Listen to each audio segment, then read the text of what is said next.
صلوا على خير البشر.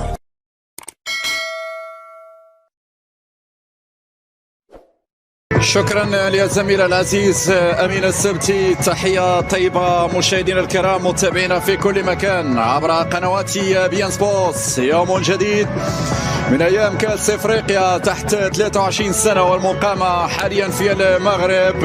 أولى الصور تأتينا من المجمع الرياضي الأمير مولاي عبد الله بالرباط، واللقاء الثاني الحضور الثاني لوصول ديال اطلس في حوار امام البلاك ستارز منتخب غانا من اجل الثلاث نقاط والوصول الى المربع الذهبي في مجموعه تضم كذلك منتخب غينيا والكونغو. الغينيون تقدموا اليوم، انتصروا على حساب الكونغو. اذا النشيد الوطني الرسمي لكل من غانا، وبعد النشيد الوطني المغربي، ومن ثم ضربة البداية. المرجو الوقوف بعزف النشيد الوطني لدولة غانا.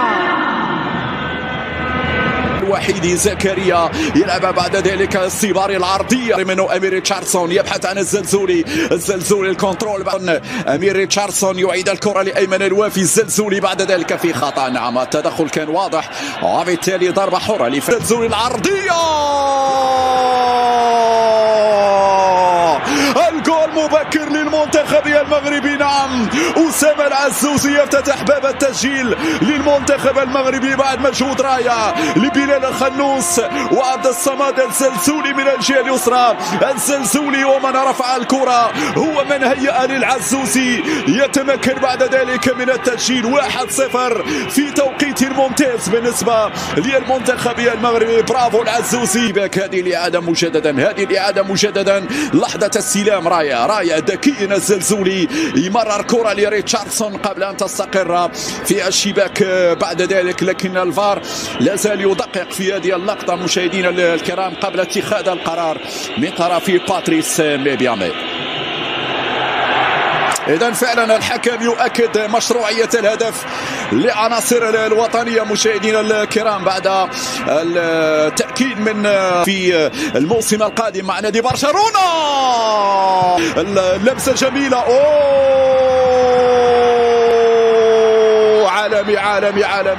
عالمي، ولكن فرحتك يا الصباري لم تكتمل في ظل وجود وضعية تسلل في اللقطة الماضية.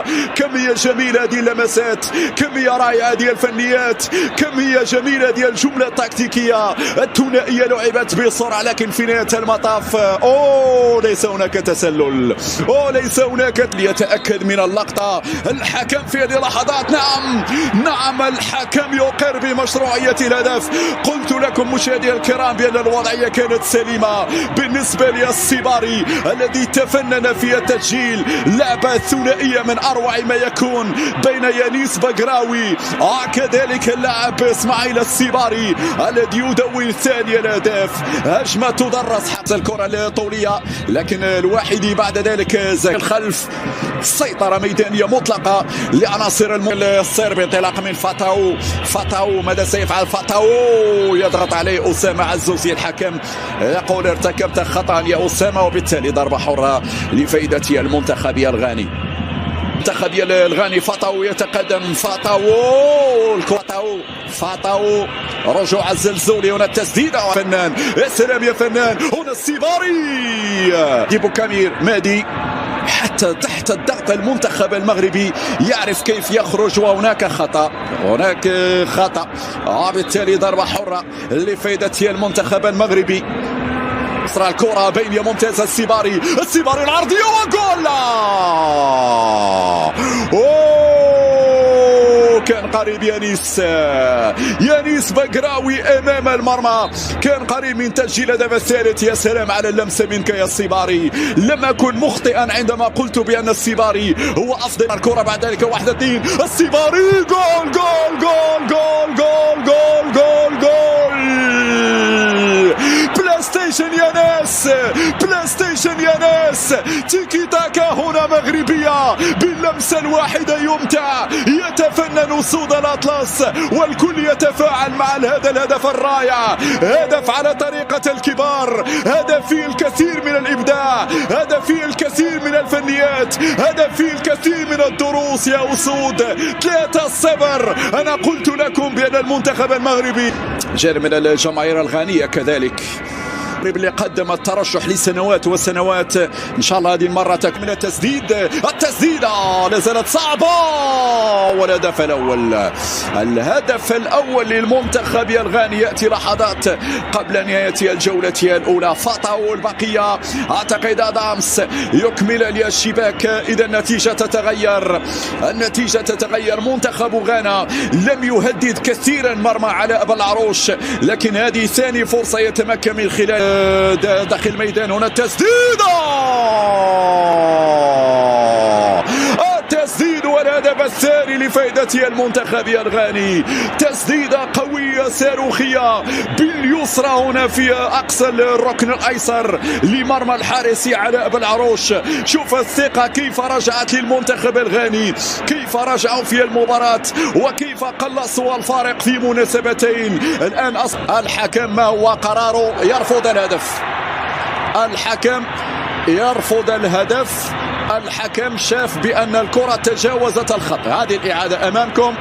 الكرة نعم تجاوزت الخط بكامل محيطها، وبالتالي الحكم يرفض الهدف لحسن. ممكن الرابع والرابع جول جول جول جول جول.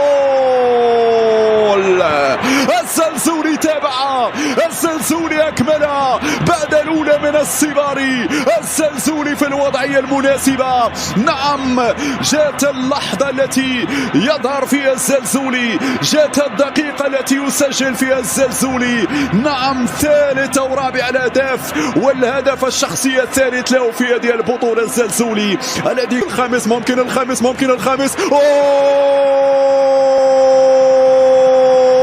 الخامس. نعم يانيس بقراوي وجه لوجه مع الحارس دونالد، لم يفوت هذه الفرصة واضعا الكرة في الشباك.